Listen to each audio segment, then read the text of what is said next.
Matthew Vincent. This has been a long time coming, man. Dude, I'm really excited to chat, man. It's been really rad getting to know you the last couple years. Yeah. It's crazy to think that it has been a couple of years, and I guess time flies when you're having fun. But It does when I, you're I focused. I don't know yeah, that I consider it all fun, but it does fly when you're focused. that's very very true. That's accurate.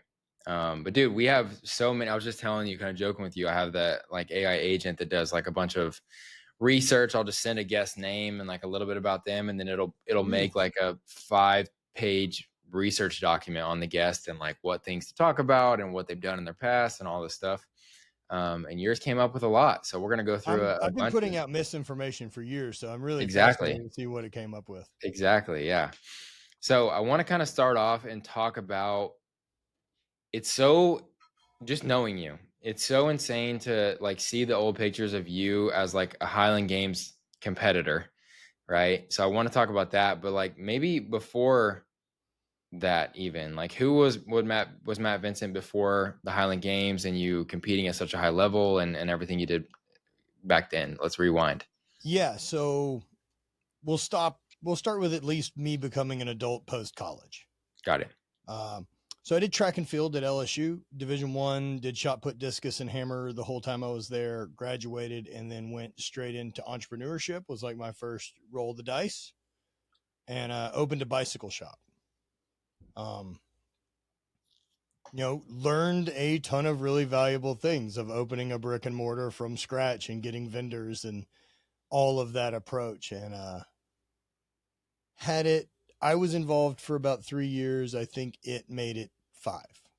Yeah. Um, Tons of things we didn't do well. Partially 22-year-old me being the person running it is one of the biggest problems. And so, like, when that got done, man, I retreated back and got a real job in the oil and gas industry and kind of followed that career for a while. But man, the entrepreneurship thing of solving the problems and figuring out what it could do and what I would be willing to try to do to make it work until you can't. And I So what learned brought that, like, you go ahead. sorry. I was gonna say what brought you from LSU athlete and you're doing these different sports and track and field. What why bike shop? Like what was the connection there? So, first job I got in college was at a bike shop, Oh, okay. working as a bike mechanic. I didn't have any background in it. My dad was working at a refinery who had a secretary who had an ex that lived in Baton Rouge that worked in a bike shop. So when I left for college, at least I had a job. Got it. Started there and I loved it, man. And I got in love with bikes and quickly became obsessed. And as I do with anything else I focus on, I quickly do that. And now I own a bike shop 5 years later. That's a dream. Nice. I Yeah. could see people doing it and have that feeling of like, I think I could do this better. And some ways I found out I could, and others I couldn't. Yeah.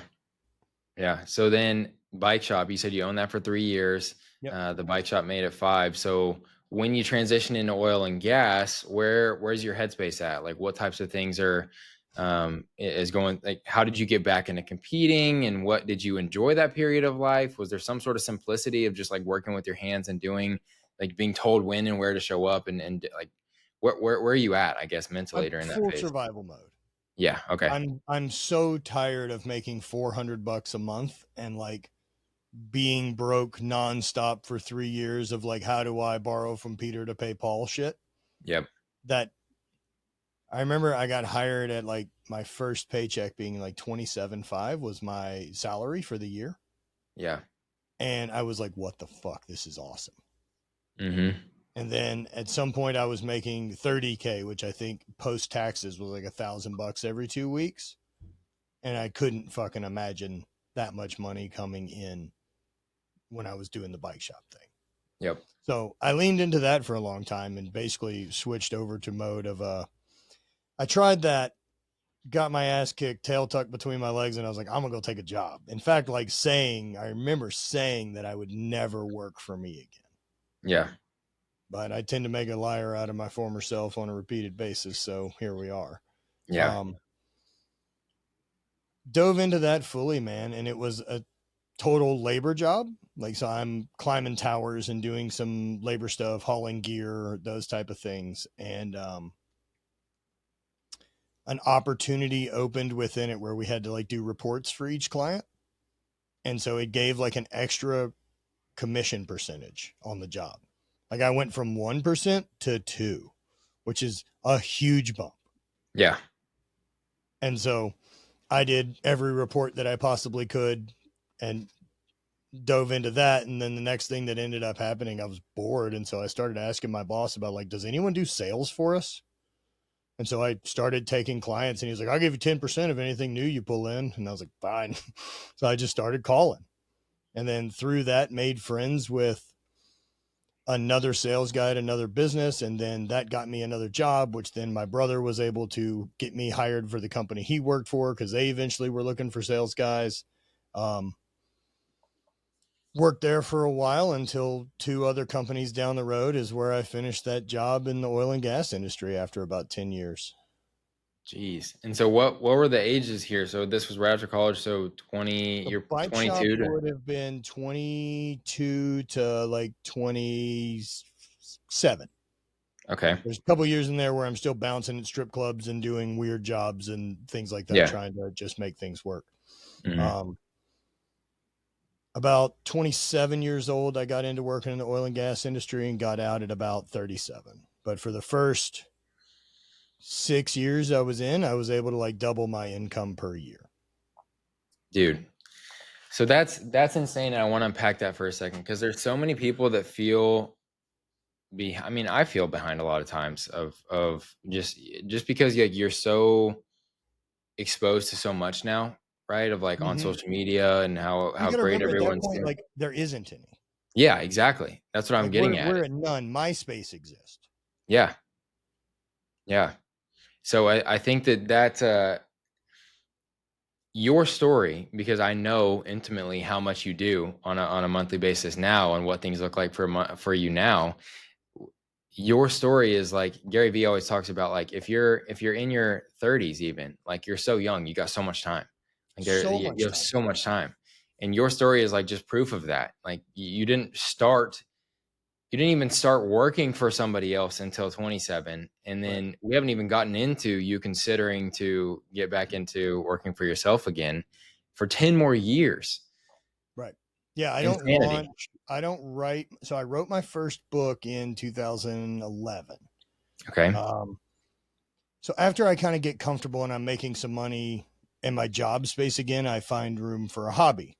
Yep. And so room for the hobby becomes strongman and things like that. I get back into training, really fall in love with it and quickly obsessed like anything else. And now I'm pouring Atlas stones in my garage. Like I'm not chill. Yeah. Like I'm not a chill guy. Hmm. Uh, pouring Atlas stones in my garage, doing all these type of things, and get into that for a number of years. Get really serious about powerlifting and strongman and strength training in general. Eventually, stumble on a Highland Games. I know they exist by this point, but like there's one in Louisiana. I'm gonna go try an amateur level of it. As soon as I did it, I was like, well, that's the sport. I'll be doing that from here on out. Yep.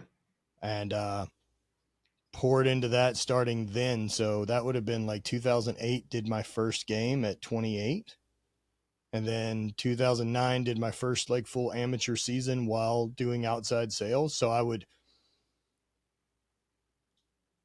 the outside sales job by that point gave me a gas card to drive the company truck that they given me. And like, it's my truck, right? Like, so Yeah. like I can Yeah. use it for whatever. So I would schedule appointments with clients around competition so that work would pay for the travel That's for me to insane. drive up and then compete for the weekend on my dime and then drive home. Yeah. Like there's always an option, man. You can figure it out. Like if you want it. I mean, I 100%. traveled with a full set of implements in the back of my truck. I threw in parking lots behind hotels. Um, that was really fun. And then I started creating some content, I guess probably like 2009 on a Highland Games message board around competing for that sport, real popular stuff. Yep. Yep. Um, Big leagues. big leagues, man. Um, laid into that. and kind of got talked in by an early mentor, Jim Windler, to write a book. So I wrote a book on training for the Highland Games, and in one chapter of it, I talked about the philosophy I had about the hate, this idea, which turned into an apparel brand. People started asking for shirts after the book. I started making shirts and sold $14 million of them over a decade. Mm-hmm. It So let's just it talk was about that. Let's talk about your philosophy, right? The not dead yet mentality. Um, talk about how that even got started, the idea there, and yeah. your relationship that led to that creation of that brand. The real wake up call for me would have been 2014, like when my dad passed away. Yep. And so 2014, Matt, is I've won a world championship. I'm still competing, having fun, but like I got no intentions of leaving the safe, comfortable sales job. I'm not looking much at the future whatsoever. Um, just comfortable. Mm-hmm. And when he passed away, it was significant because your father dying, but also he passed away at 62, the day before I turned 31. And man, I just got hit like a ton of bricks. I'm halfway through my life. Yep. And if I am, like, what am I doing to make sure that the rest of the time I have is spent doing things I'm in love with? Or am I waiting for this final day to get permission to finally live? And so it created a undeniable switch in the way that I saw my life. And so I kind of lost any fear to try things with, I'm going to die anyway. So I may as well know. And laid into later that year, my father passed away. I won a second world championship and then launched the apparel brand in October of that year. That wasn't a year that I sat on my heels confused. Like, it was very much like, now's the fucking time we got to go, man. I Yeah. don't know how long we have left. And then, sure enough, 2 years later, I finished second in the world in 2015, second in the world 2016. The apparel company's doing right about $1 million a year by then. And my outside sales job is paying almost 200 grand. Mm-hmm. Um, Decide to do the smart thing. I'm going to get a knee surgery and take the year off and document it and write a book around training and recovery and how that content does this. And that's good for all the things, right? The knee doesn't go as planned by early 2017. I'm not really healing and I'm kind of traveling with a cane. So I'm like 3 surgeries in by probably the end of 2017. What was the Um, knee? Because I have knee problems yeah. myself. What was your knee injury? What were the surgeries you had? So started with an ACL in college. I got that fixed. Tore it again some point in my 20s doing BMX stuff, riding, and then not having insurance. So you just survived. Yep. So I competed on it without the ACL for that whole time span of the Highland Games. Mm-hmm. Um, and then it just kind of wore out. It just took enough abuse from being an athlete that only turns one direction, and it's a very repetitive sport. I've been Yeah. doing it since middle school. It just gave up, and so that was the only surgery up to that point, was just really the one ACL repair. So we went in to fix that for kind of longevity's sake, and the ACL was a cadaver tissue, and it didn't take. And so we went back in. Like, I'm 3 months out of surgery and things feel good. Like, recovery's going well. I'm strong. I go back in for a checkup and they're like, it's not there. So we have surgery again in 10 days. Jeez. So I go through 3 months of rehab. I recover. I feel strong, go in, and it's not there again. Have surgery again, go through 3 months, recovery. Everything feels pretty good. I've got some floating bits of cartilage and kind of junk in my knee and need to do a scope. So I go in for that. And when I wake up, they tell me the ACL is gone. So I'm back in How are this. your ACLs just disappearing? How is this? My body's apparently just rejecting cadaver tissue is like the only thing we could come up with. Got it. The first surgery I had in college, you kind of have the option of like patella tendon or hamstring tendon. They pulled my hamstring tendon and weren't able to use it for whatever reason. And Mm. then they used the patella tendon. So I've essentially cashed both of the in-house options on that leg on the first surgery. First go around. I was never interested in going into my other knee to get a piece. Yeah. Like, that car fucking works, man. Yep. We Leave ain't it. taking parts from it. And so, who knows if that was a good idea or not long term, but here we are. And so, Yeah.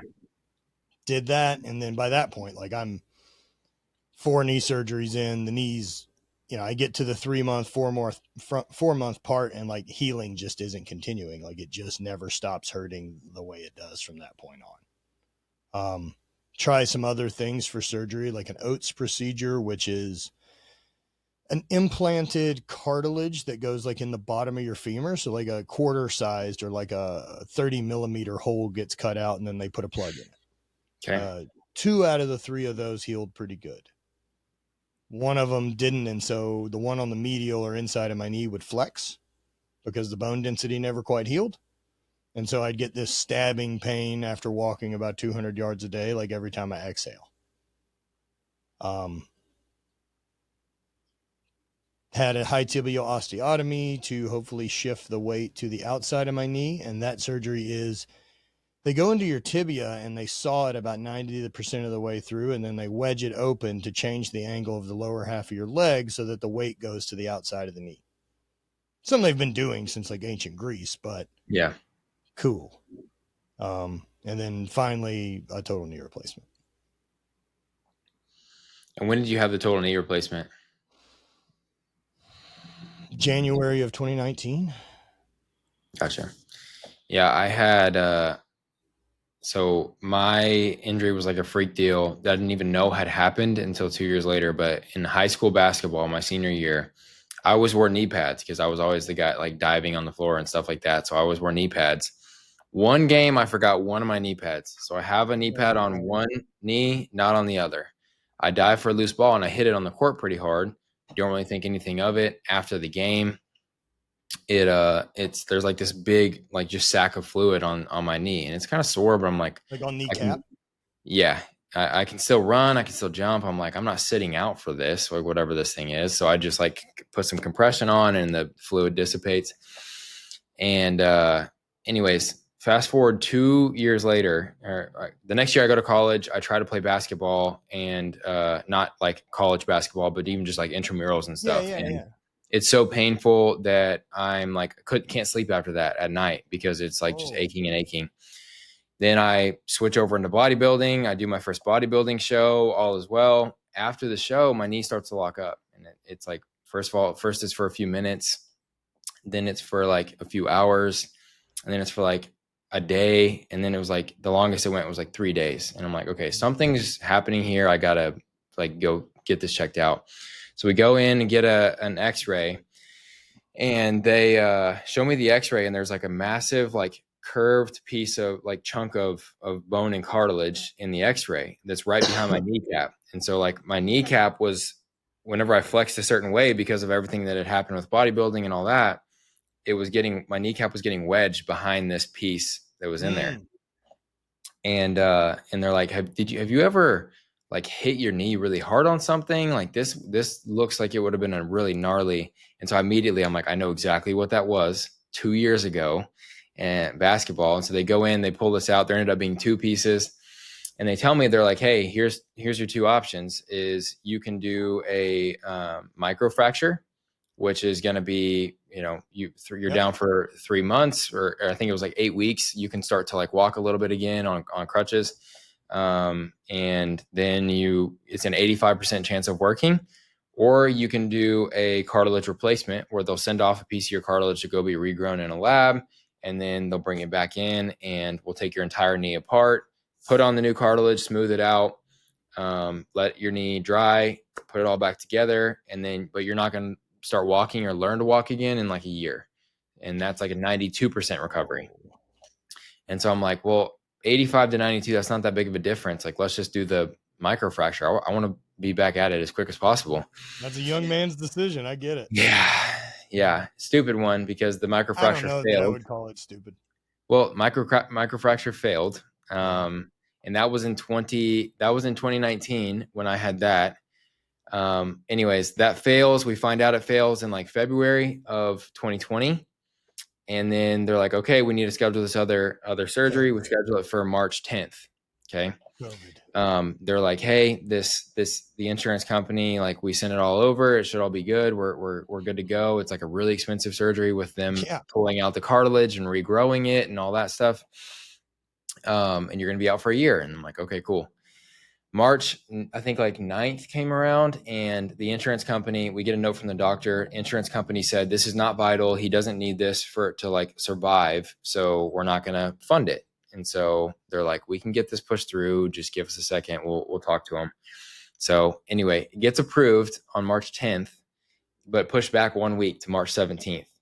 March 11th, the world shuts down for COVID, and all surgeries that are elective get canceled. Yeah, gone. And so what would have been perfect if I got it done March 10th, I would have been during quarantine, I would have just been recovering while everyone else was inside anyways. It would have been perfect.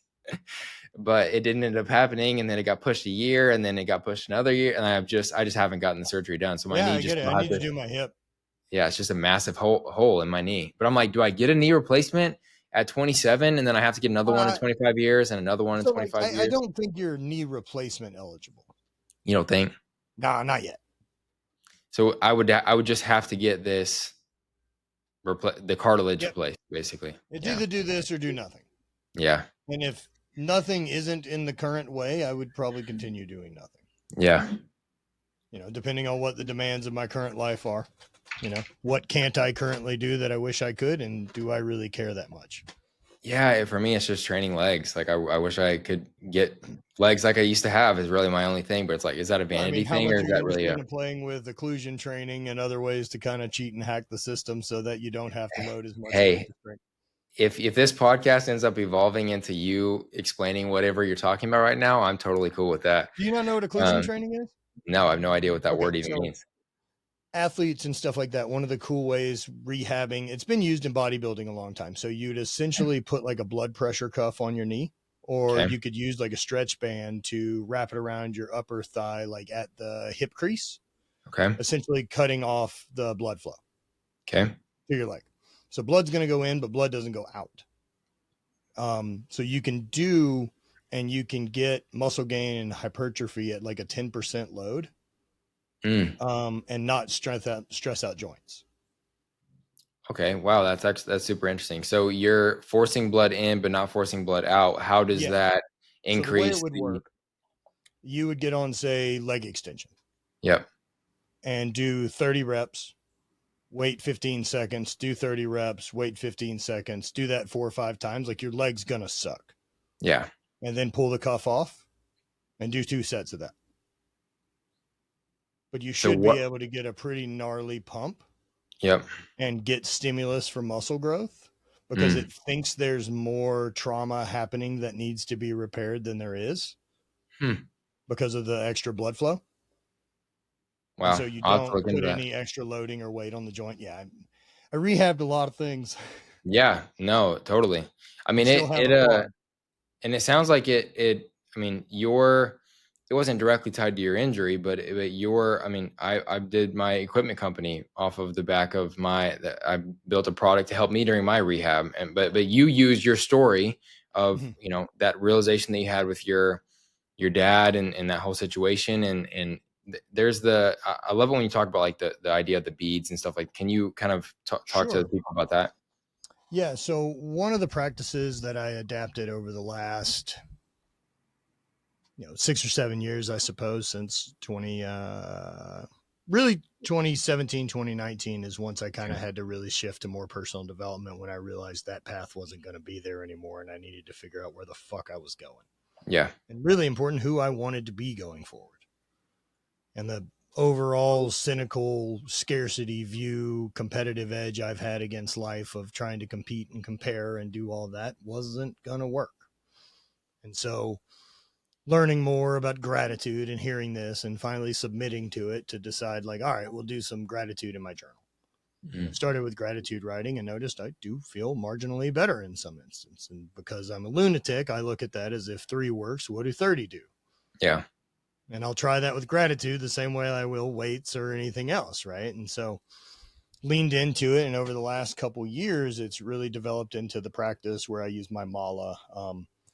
I'm not religious by any stretch, but I would say for sure spiritual connection to whatever is out there.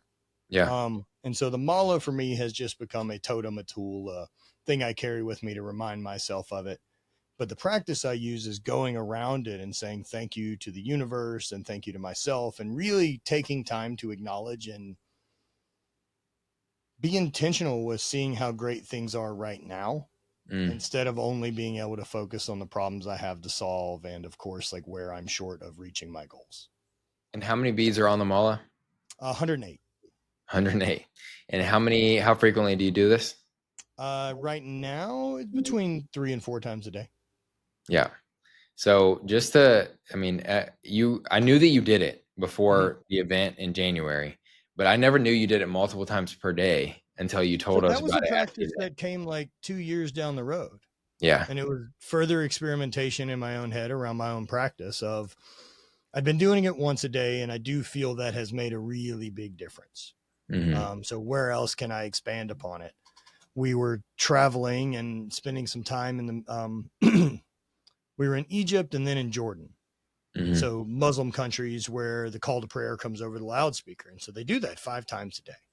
Yeah. And while I'm not interested that much in Islam as far as following a religion or any religion for that matter, but I do think the practice that they have is fascinating.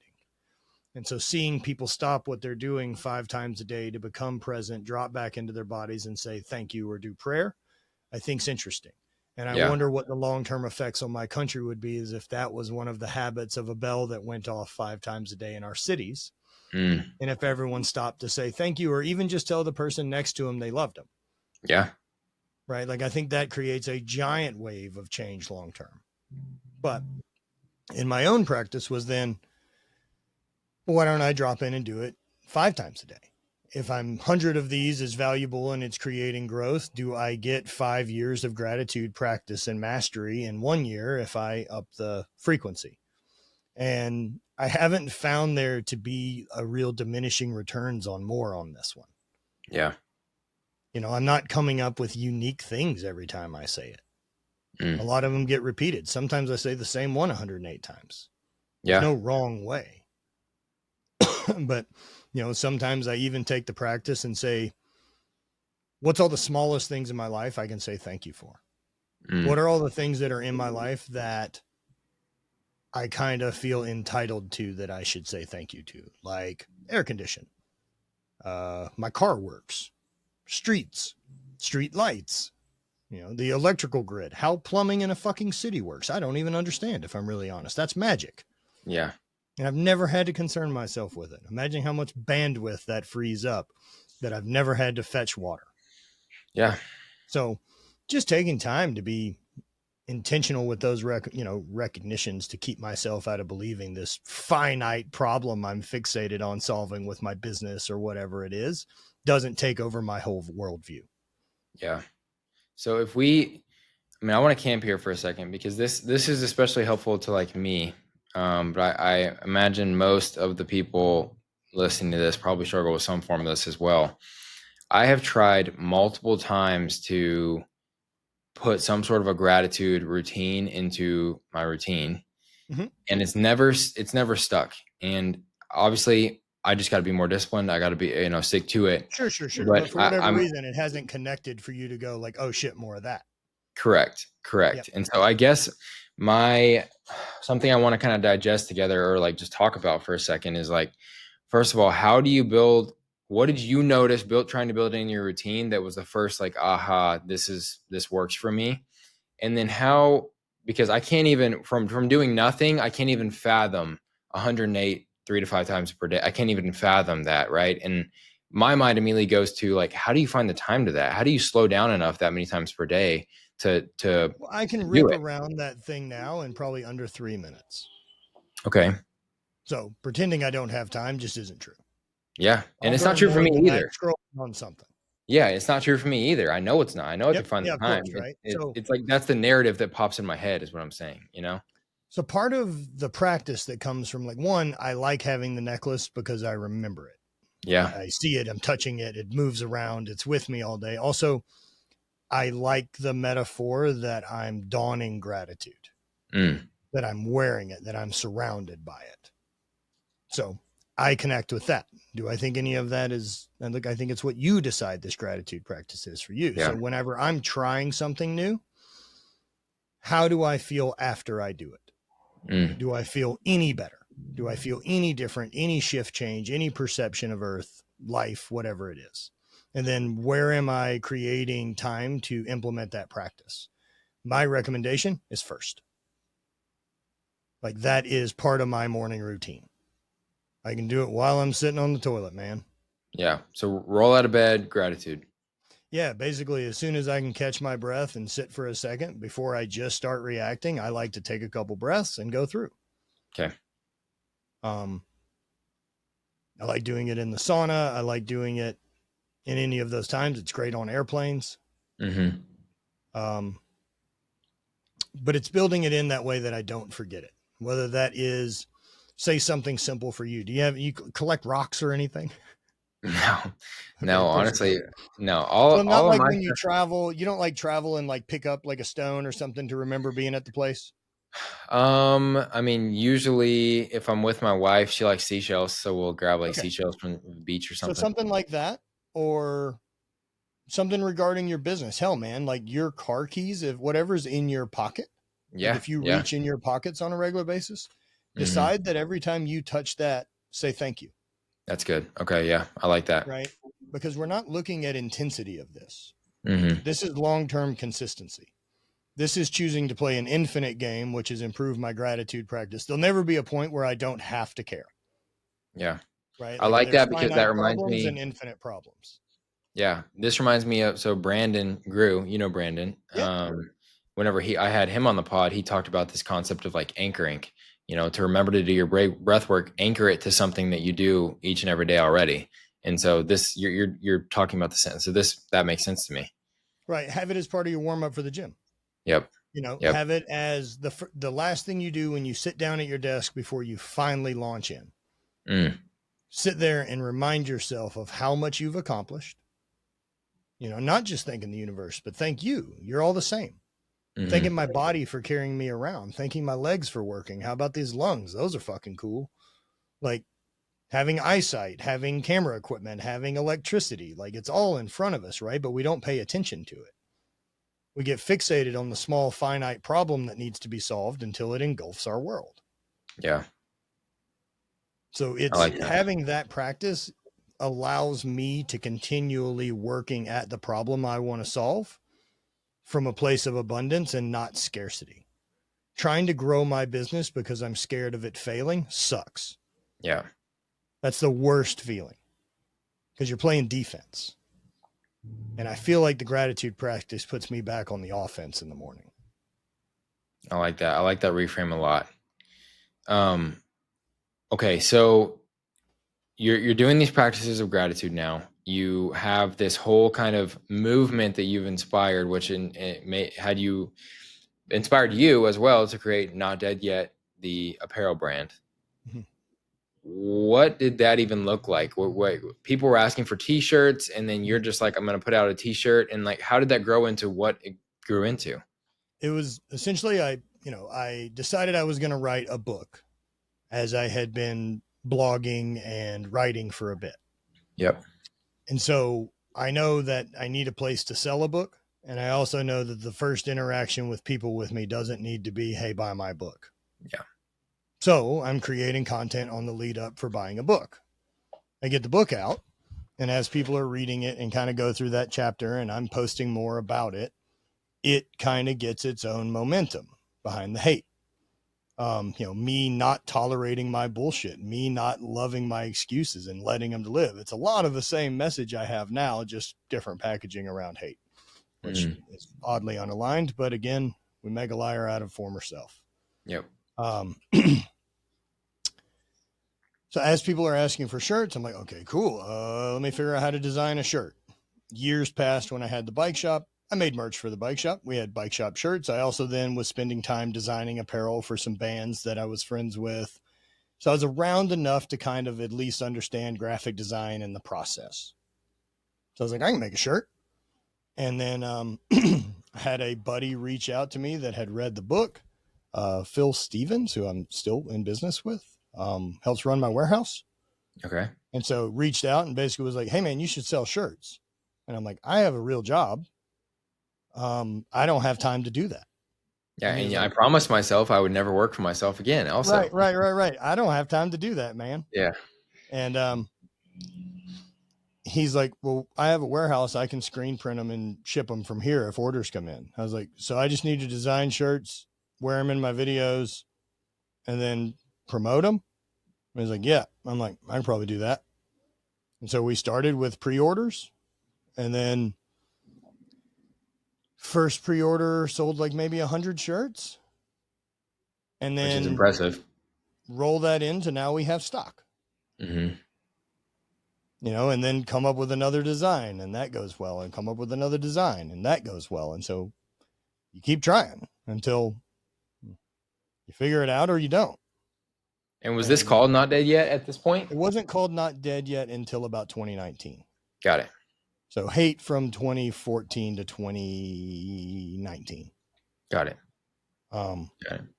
And then I rebranded everything. Whether smart idea or not, it's what I wanted to do. And since I own the whole thing, fuck anyone else. Yeah, absolutely. So when did solve the problems? Yeah, no, 100%. And I feel like brand is something I want to talk about as well with you, because that whenever I think of you, I think of really, really strong brands. But so Not Dead, you evolve into Not Dead Yet from this kind of initial concept. When did we first met? Whenever you were still highly focused on Not Dead Yet from a day-to-day life, right? Or day-to-day perspective.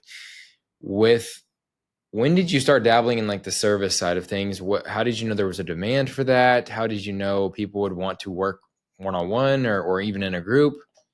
Yep.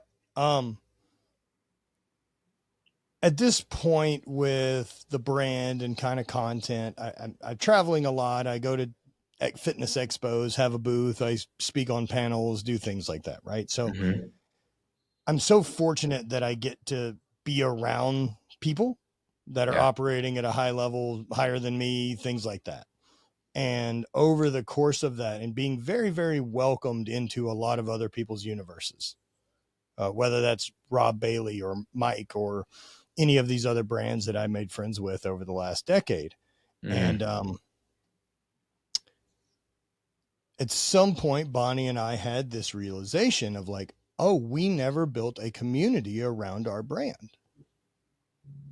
That we've always been very welcome in other people's, and we get people through that, but we've never focused on just being there for our people other than at a booth.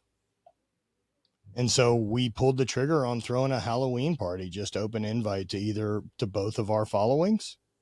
And about 80 people came to St. Louis and partied with us. And we had a great time. And from that point on, there was just something that like, something's here. I want to be around these people. And so we hosted a free event and a bunch of people came just to hang out. It was hot and cold, and essentially a first draft retreat is what I would call it. Yeah. Okay. People came for fun and party with low barrier of entry, which is nothing. The next step was, will they come back to St. Louis to do something more focused like this? And then they did. And then it's okay. This needs structure. And so then we figured out around building the community, about that time, we're kind of trying to figure out what do you call it at that time? It's, we're giving everyone discount codes for the brand. Like influencer, not an influencer program, the affiliate program, right? Yeah. So we're working on building a community within that, but like all of my natural instinct wants to spend time talking to the other group. And at some point I have to recognize that if I'm forcing myself to do the other, it may not be the answer anymore. Yeah. Like everything I've ever succeeded at is because of obsession takes over. And if obsession's pointing the other way, then the other one's got to go at some point. Yeah. I think that's super powerful. About 2.5 years there to, replace what the brand was doing. And I didn't have to let my team go. I didn't have to change employees and anything like that. Yeah. Yeah, and that's, I mean, somewhere in that kind of realm of time is when you and I met, when we Yeah. all started kind of working together and everything.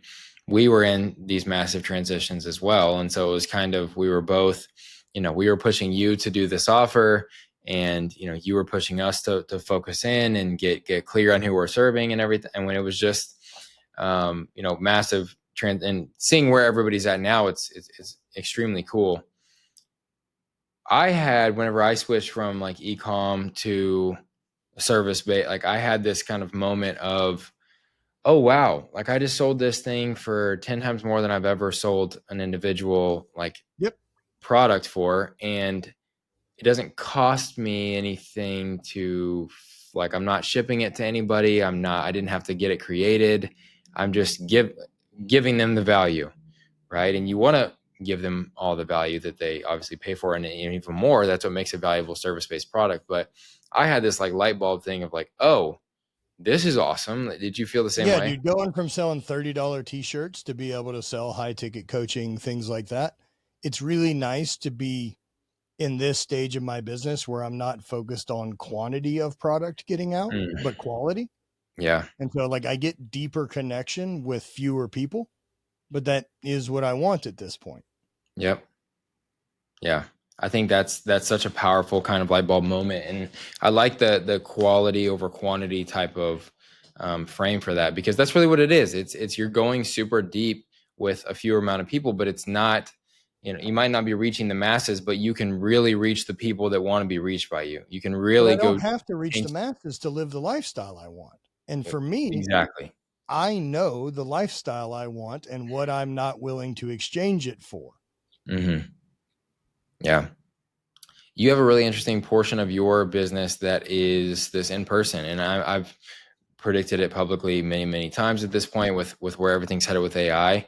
I talk about you all the time on my calls of like, hey, there's this guy, I think the only way that someone's going to be able to confirm that they're talking to a real human in like another year is in person In events person. and retreats. That's an insane thing to be able to say, but it's so true. And so I'll tell people, you need to go look at this guy, how he sets his stuff up. This is the blueprint for what you should be trying to do with your coaching business, or you're this or you're that. So talk about how the retreats, you talked about the Halloween party, but talk about how Mhm. you've kind of worked that into your model and what you're doing, and how that builds a stronger community. Without a doubt, the in-person stuff is what I look at as like macro dose. Being Yep. able to do weekly calls and be in community online and on Zoom calls is the best I can do with what I got with where I live. Right. But that doesn't mean you don't have to be intentional with some macro doses of community and go be around those people. It's why I travel to go to events like your guys, because Hmm. I want to be surrounded by peers.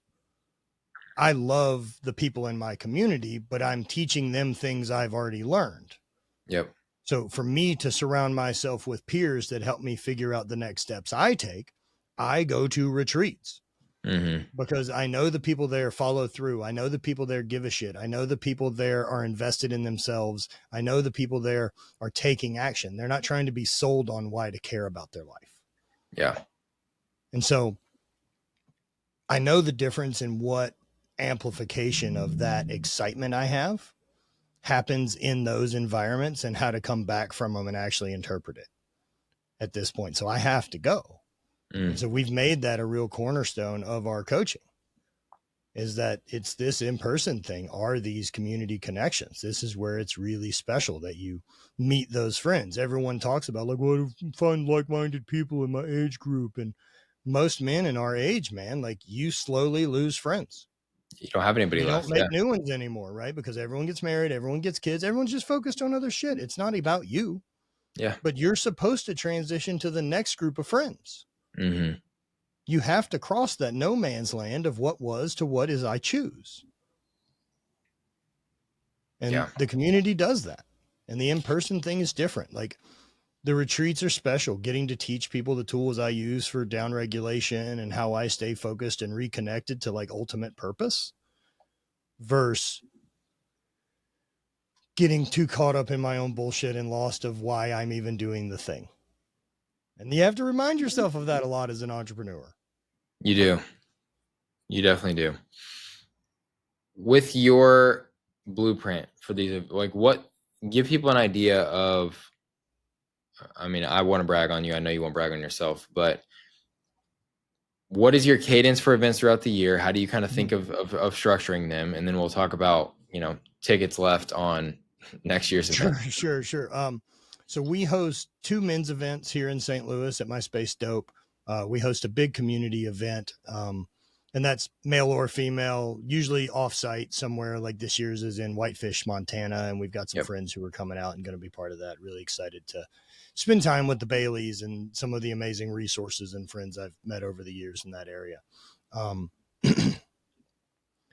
We also have a mastermind event that I'm starting this year that I'm sure I will run next year. And that one's really focused on dream building and how do I strategize my vision board to set things up of this like clear executable path for next year.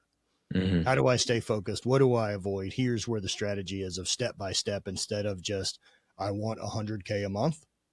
Like, we got some things to figure out before we get there. Just like if you want to bench 225, we need to bench 100. Yeah. We probably need to be able to bench 100 every week for the next 10 weeks. Like there's some Hmm. steps, and then strategize what are the lifting patterns. And I do that same approach basically to getting across our goals instead of it staying in that ethereal state. And so the mastermind event is around that. And I'll have you guys in and other coaches and people there that can really get into the nitty gritty with people who are attending of like, what is the step Yep. instead of like just the overarching thing.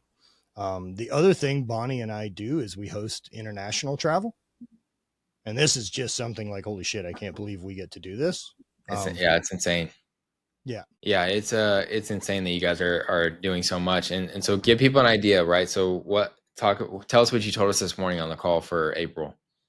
so for April's event, we have one spot left open at Yeah. the April retreat. This one will be 15 men. So it's our Hmm. biggest one we've done. It's already almost sold out. I haven't announced October. I haven't announced what our group retreat will be next year or when the mastermind will be, but we have a group travel trip to Thailand in December. We're hosting 25 people are on that. It's sold out. And we've got another 20 people we're taking to Morocco in March. And Yeah. those trips are just going to experience rad places with rad people. Yeah. Like it's the same amplified energy of like no one's complaining and everyone's stoked and everyone's rooting for each other to succeed, but on that environment. Hmm. And And it's October 2025 right now. Just whenever you're listening to this, right? The people have context. It's October 2025 right now. He's talking about, December 26. of this year, April of next year, March of next year, October of next year, November of like he's talking about next year. So that's how Yeah, I far know in advance. what our retreat strategy is at this point. We've tried Yes. 3, it's not enough to fill, and we don't know that we want to make any more retreats at this point. I don't want Yeah. quantity. You have a great cadence. That's why I think it's so. That's why I tell people to go study what you do, because you're not trying to do a retreat every month. You're not trying to do a bi-weekly or bi-month. Like you have the smaller, more intimate events. You have the more focused event, and then you have the bigger experiential kind of Yes. travel kind of thing. So I think you have a phenomenal blueprint for how to run this type of a business on top of Thank your you, man. coaching. Yeah, thank you. It's been really cool because it ends up being people I enjoy really hanging out with. Hmm. People that are excited about travel, people that have unfortunately got to the point in life where they've realized making more money won't make them happy. Yeah. So how do I start spending my time doing things I actually care about that I am excited about? When am I going to finally take those trips we've talked about, or do we just keep pushing them off indefinitely? Mm. I mean, delaying gratification is an incredible tool unless you do it indefinitely. Yeah. No, you're absolutely right. Talk about your concept of you and George's concept of the floor and ceiling. Yep. So floor and ceiling approach is something we came up with, and I look at it as like my minimum effective dose. Hmm. And so what's the least that needs to be done on that day to make progress? So having a strategy of like, all right, so the least I can do in my morning routine that makes me feel good is gratitude for a minute and 10 breaths. No, it's not as good as sitting there doing the full round of malas, and it's not as good as breathing for 15 minutes, but it is something. And overall, what that approach is, it eliminates that all or nothing thing that we get so caught up in. If I can't do it perfect, then I won't do it. And then I fall into that trap of I made it for 2 weeks and then I slipped up at all and get the fuckets and now we're out of it. Yeah. And so having this kind of strategy and understanding what's true about consistency is what makes the difference.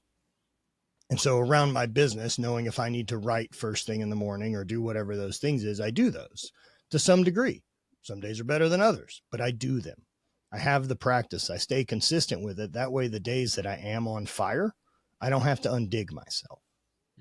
So knowing this minimum effective dose and what it really boils down to in the moment is like anytime I'm faced with this decision, let's say going to the gym, we'll keep it as simple as possible.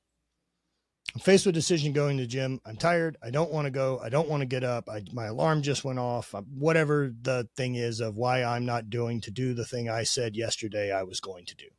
Yep. Any step toward who you want to become is the floor. Maybe that's going outside and walking for 5 minutes. Any step toward it, because the real thing and skill that you're sharpening in this process is overcoming that internal resistance that tells you it's not enough. And if you can get that thing out of the way, you're unstoppable.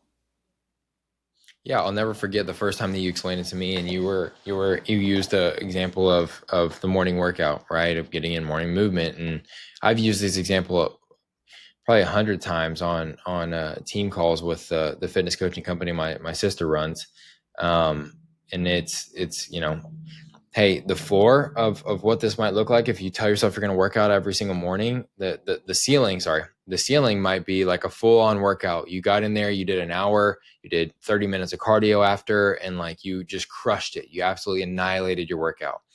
And then you said, well, the floor of that might be that you were running a little bit late, you rolled out of bed and you did 50 push-ups. And it's like, we did it, right? We did something. There's most of the time there's going to be somewhere in the routine. Yes. Right. Like that's what it really says to our system is I still prioritized me. I did the best I could with what I had. Mm-hmm. Not the best all time. Like the truth is between floor and ceiling, you don't ever really need to give a shit about the ceiling. You're going to do it on those days. Yeah. Like I don't have to convince people on the days it's good to really go for it. Yeah. So how do I get you to do anything on the days you don't want to do shit? No, that's a great point. We can do that longer. We don't break our momentum. We don't break the overall thing. Yeah, I don't care if you string together a couple months of floor. It's better than abandoning. No, that's an incredible point. Let's talk about your kind of journey through just continued self-development, because I think that you have some interesting things that you have employed, and some of the stuff around, if you're comfortable talking about like plant medicine type stuff. Mm-hmm. Okay. I've been seeing a lot more, like you were one of the first people that I actually talked to that has gone through some of these experiences, whether it be ayahuasca or psilocybin or some of these things. People like Theo Vaughn, people like Joe Rogan, like a lot of these different like large platforms have started to either go through these experiences themselves to deal with different things or different addictions or afflictions or trauma, or they're having people on to come talk about it. Like there's a guy from Texas that's like, a lot of this stuff just got legalized into like Ibogaine. I don't know if you've heard of Ibogaine. Mm-hmm. It's just got approved in some way, shape, or form in the legislation of Texas to be used to treat addiction, for example. Fascinating, yeah.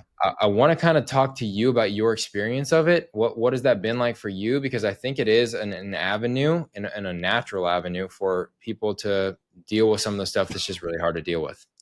I agree. I'm without a doubt not where I'm sitting without those experiences. Really? For sure. There were completely game-changing, eye-opening, perspective-shifting moments that never went back. And my first experience with psilocybin would have been like while my knee was still really messed up. And I had started just basically experimenting, like if anything allegedly helps, I'm trying it. I trust me to have an experience and process it more than I trust someone else's opinion of it. I know I'm consistent. I know I follow through. I know I don't panic. I'll let me have the ride. And so kind of look at it that way, and decided to dive in on a couple grams of mushrooms, and was in a great space with friends and things like that, and had a amazing experience of kind of seeing some things get a little wiggly, to be like, oh shit, the whole hallucination thing, some stuff's moving. Basically, Mhm. it was the ends of the tree I were looking at got very geometric and were spinning in a very predictable way, which I know ain't happening. Okay. And so you're like, huh, that's fascinating. That does that now. Yeah. But the overall sense of like love and feeling I felt and connection to this group of people in my life, like I had never experienced. I also noticed during the time that my pain scale was at a 0 for probably the first time in 3 years. Real, and this is just during the experience or even Yeah, after? Okay. just during the experience. Okay. To the point of, it felt like the first time my central nervous system got to down regulate in 3 years. That like Wow. I wasn't thinking about it. It was a non-issue. Um, that was big. And so from there, I had interest and educated myself on it, and was definitely more interested in experimenting with it as far as microdosing. And so started that and noticed significant change. And I recommend microdosing to basically anyone. I've kind of done it on and off, really 80% consistent for the last 5 or 6 years. Okay. And is most likely a tool I will use forever. I think it's a better drug for me than Adderall or any of the others I've tried. Hmm. Um, I knew going into that and what benefits I found from it that I would be interested in ayahuasca, but it's a bit more of a threshold. The barrier of entry is higher, right? Like Yeah. I need to go leave the country at that point. Um, Found myself headed to Costa Rica to go explore it, and had a really incredible experience. What was your intent? Sorry to cut you off. What was your intention for going into, because they said going with a Mhm. something that you're trying to, a big So idea that you're trying to So go this with. is 2019. Like I'm pretty fresh off. This is the end of 2019. New Year's into 2020 is why we're into Costa Rica for ceremony. Okay. So I'm post divorce. I'm living with Bonnie. I'm really starting over as far as who Matt Vincent is. And so that's really what I went with the intention of exploring, to help me connect to whatever that is and help me let go of anything that's keeping me trapped in the past. Understood. And first night, I got absolutely nothing from the medicine. Hmm. And the second night, I got absolutely nothing from the medicine. And man, the feeling of defeat and self worth and not feeling worthy of it. And of course, this can't help me is just pouring through. And I know, like, one of the things with the medicine is it gives you what you need, not what you want. Yeah. What I want is an 8-hour DMT trip and the craziest experience of all time. And it Yeah. ain't serving. Yeah. And so the third night, when I kind of finally submitted to whatever this would be, um, it kind of kicked off, and it wasn't as crazy visual or anything like I had expected. I really didn't purge a whole lot like you hear about, Hmm. and had these really in-depth conversations, man, around this lack of awareness of shit I had going with my ex-wife that I just really fucking missed out on, and kind of makes me a piece of shit. Mm. Sorted that, talked to her about it, apologized for missing it. Had a conversation with my knee and hip regarding training, because at that point, like, I'm pretty frustrated that I've had the knee replacement and I can't do the things I was doing before the knee ever went bad. Yeah. And the conversation was my knee and hip basically saying to me, like, hey man, you know how everything going great in your life right now is due to work we've already done? And I'm like, yeah, thanks. Right. And they're like, so how come you travel, you learn all this shit, and the only thing you ever do to deal with us is grab the hammer? And it's like, we've died on our shield for this cause, my friend. What is it you want? Wow. And I said, so why don't you treat us with a little bit of respect? So I changed how I train. I focus more on longevity. I'm not trying to get stronger. Um, that changed, and the feeling never ever went back. Hmm. Like any bitterness around my injury or anything, gone that evening. And instead of that feeling, I would say gratitude's probably the biggest thing that comes from psychedelics for me, in a sense of like, I just can't comprehend how much there is when you feel it that way. And so instead of that bitterness, I could immediately see, the shadow side of that, which I was living in, was, I got to spend 10 years chasing a thing that I loved, and it did nothing but give back to me. You need more. You need more than 10 years of that. It's greedy. Mm. Like, I can't believe I ever got to experience it. I can't believe I had this group of brothers that I traveled with for that long. And my actual brother was competing in the sport. I got to travel the world with my brother and compete in this silly fucking sport. And I lost sight of all that. Mm. And I lost sight that, of course, it was temporary. It's trying to hold on to the things that were temporary to begin with is where things get rough, instead of just appreciating how special they were when you had it. And so going forward, I appreciate how things are while I have them, because I know they're all temporary. My relationship with my wife, one of us will die first, man. It's temporary. The only one that isn't is the relationship I have with me. So I may as well be my best asset instead of an adversary through everything. Later down the road, I continued with psychedelics and psilocybin. I would say at this point, I'm kind of a twice a year psilocybin check-in for more of a therapeutic type use, where Yeah. I'm setting intention, putting on music, I'm putting on an eye mask, grabbing a notepad, and I'm going to disappear into a beanbag or basement for the next however long this goes on. And Got then it. there's other times where I want to take mushrooms and be in the woods and experience an environment. But I would say that's probably 2-3 times a year at tops. And then one time a year is ayahuasca, I think is probably a pretty decent strategy. But there's a lot of experiences, man, that are psychedelic without having to consume something like that. Yeah. Psychedelic is just a change consciousness. There is some change of awareness. Breath work can stimulate Breath it. Breathwork's the easy. Yeah, that's probably the easiest for most people to access. I'm always surprised whenever I do something with somebody like Brandon, and Yeah. how much just like opens up for me and the types of things that I see or experience or feel or can kind of work through. And like that was one of those first experiences I had, was probably breath work before psychedelics, Yeah. that I had this thing of going, well, that kind of blows the doors off of everything I thought was real. Yep. That, like, why did breathing do that? Yeah. There Just breathing isn't in a some funny other, yeah, way. like I know that there's another realm. I went. Yep. And so like, ain't that fascinating? And so at that point, like, man, I know too much to pretend that I'm right about these things.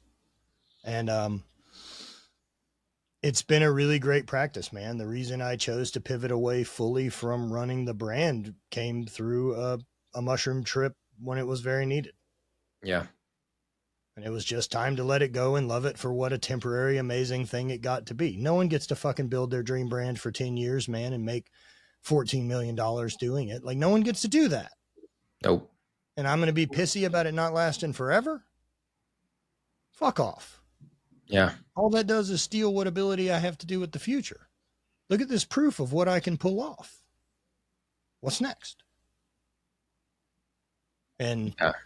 this year's trip down to Peru was equally as great. Probably the biggest message this one is that I'm working on most is probably around doing a bit less.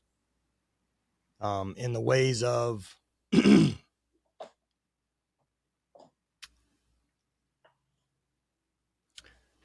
I'm really hard on myself.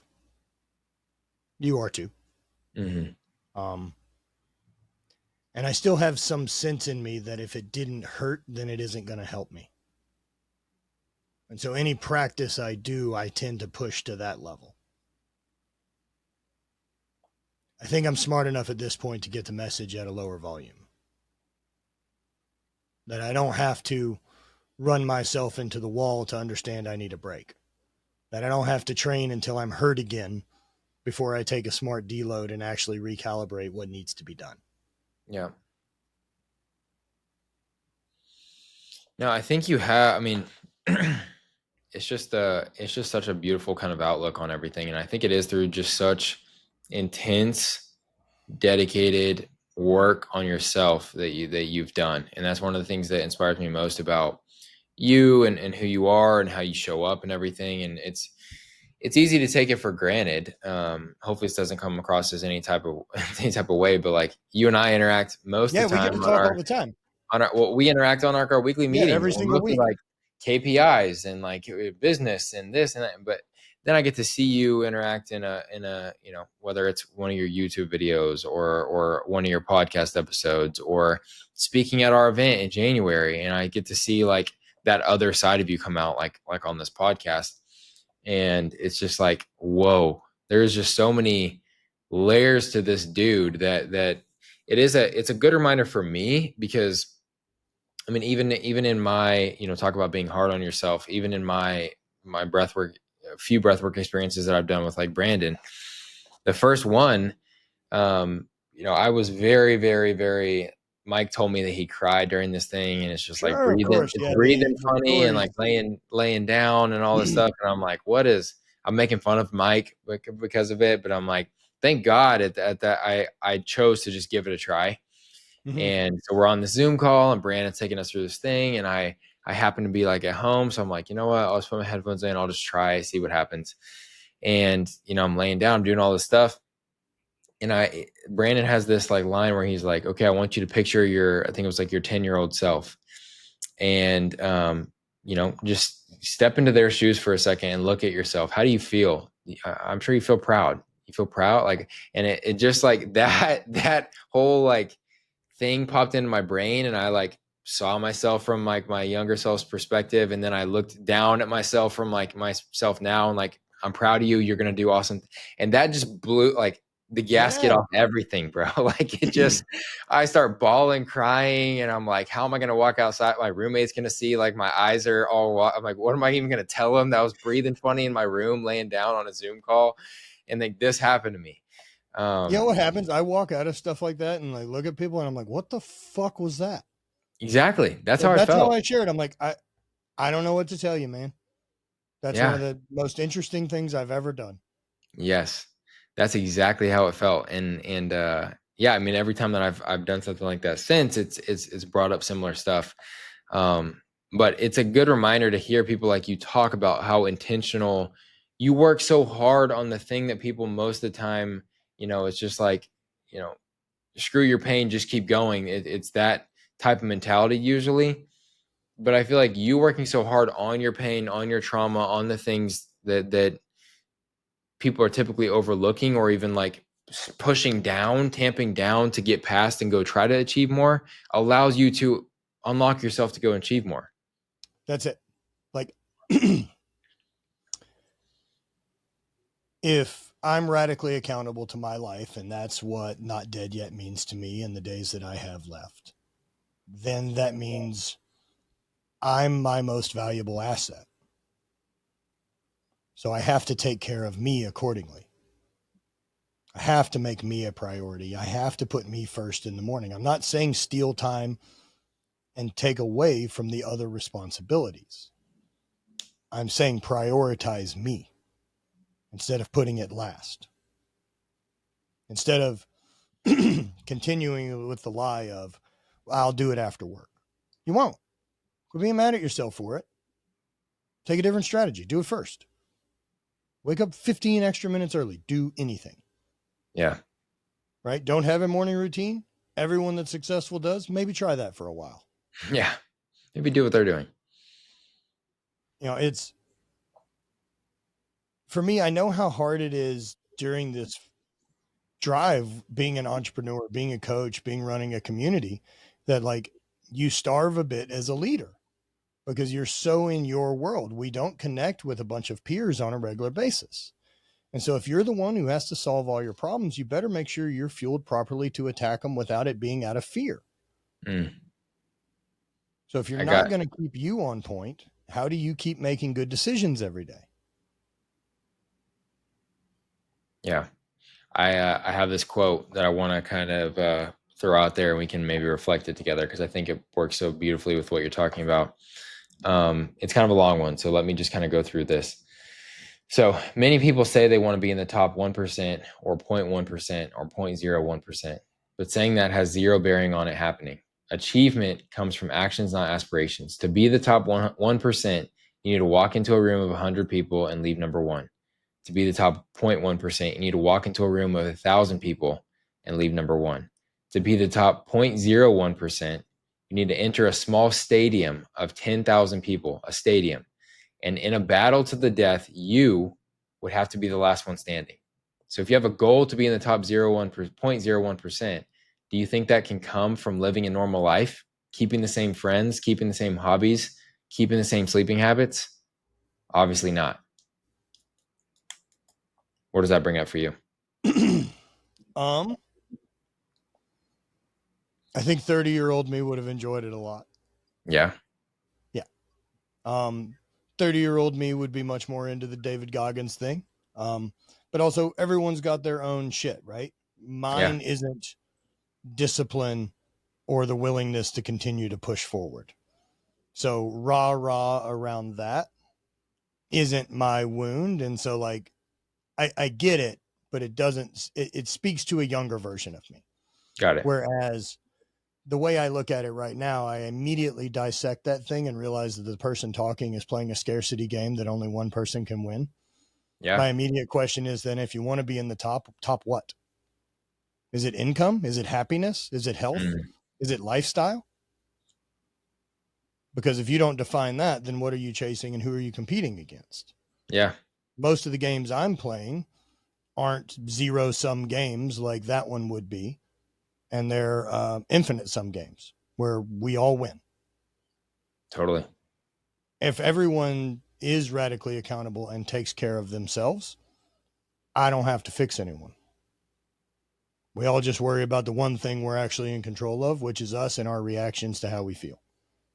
Yeah, you're absolutely right. And but also someone could come in here and you know, it gets aggressive in the middle of the quote with the battle to the death thing. But someone could come in here and say, you know, Matt Vincent, you're running this successful company. You have this massive coaching kind of community. You have these massively successful retreats. You podcast, you travel a lot. You've got this awesome van. You've got beautiful wife and family and everything. Like you have all the things. Like you're in the 0.1%. It's easy for you to say that, right?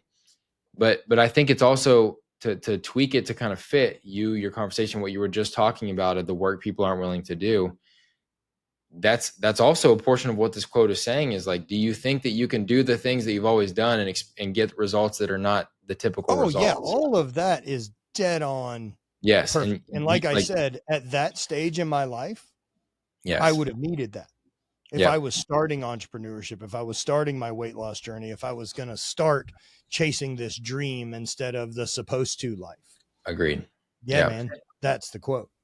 It's not the same energy that keeps you in it.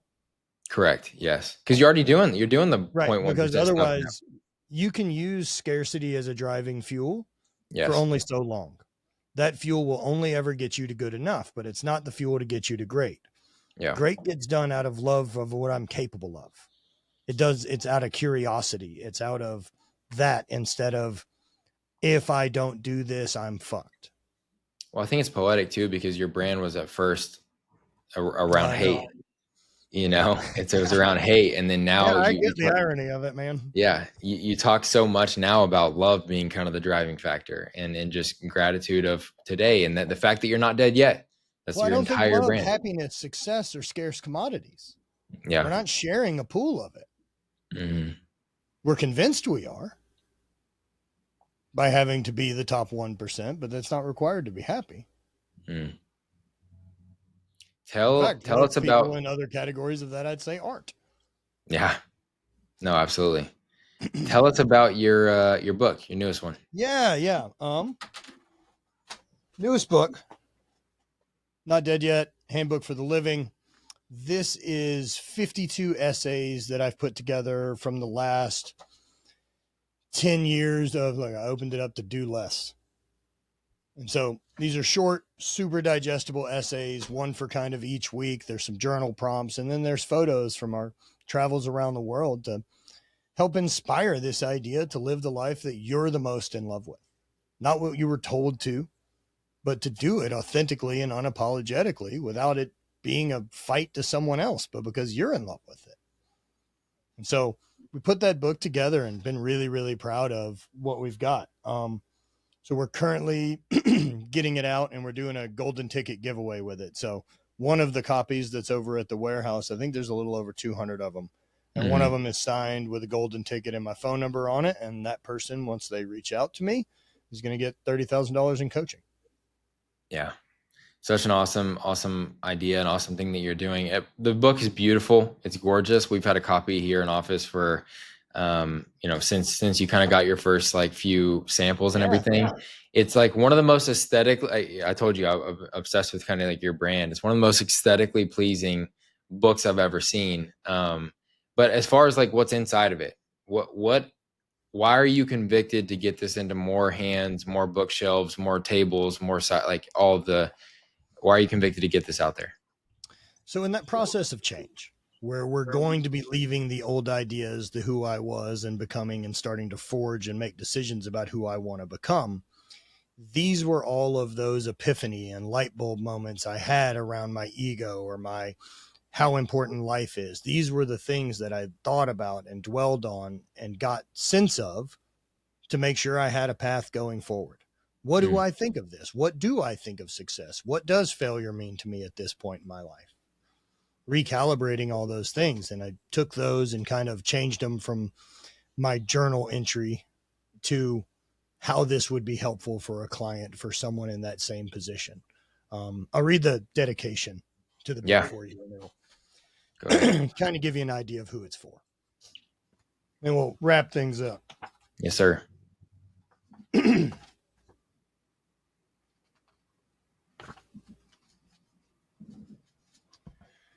Dedication. This handbook is dedicated to both my father, who passed away 10 years ago as I'm writing this, and the younger version of myself who didn't know what to do with that reality. This is the handbook I'd wish I'd been given the day of my father's funeral. And while I know 31-year-old me was far too arrogant and filled with hubris to read it yet, the next few years, once shit hit the fan, he would open it up and he'd find what needed to change about how he sees himself and the world around him. That journey into the dark will be a necessary one for him, and this handbook will help shine light to discover the path out of that depression and darkness. And in that darkness, this book will help shed that old identity, start forging a new, better, happier, proud, loving, vulnerable, healthy, consistent, honest, and most capable version of myself. The early death of my father started to shift in my awareness about the importance of the here and now. That death removed the blissful ignorance of thinking there will always be time later to do it. Nothing is promised. I will never forget that. Your death was the gift of showing me how important life is. Thank you for everything you ever taught me, and I'm honored to carry the great parts of you forward. Love that, man. I love that. Name of the podcast is the BAMcast. BAMN stands for By Any Means Necessary. So I always ask to kind of close out an episode, what are you, Mr. Matthew Vincent, going to accomplish by any means necessary? Spending the rest of my life creating for a living. I love it. I don't care what that is. If it's apparel, if it's things, if it's programs, if it's courses, if it's experience, if it's change, if it's inspiration, I don't care. I want to create more than I take away from the place. I love it. I think you've always done that, and I have no doubt that you'll continue, man. Matt, thank you so much. I know you're a super busy guy. I know you got a bunch of trips and everything coming up, and a very busy Q4. So I appreciate your time hopping on the podcast, man. Love you, brother. I love you too, man. Thank you so much. Yeah, appreciate you more than you know. Later, brother. See you, buddy.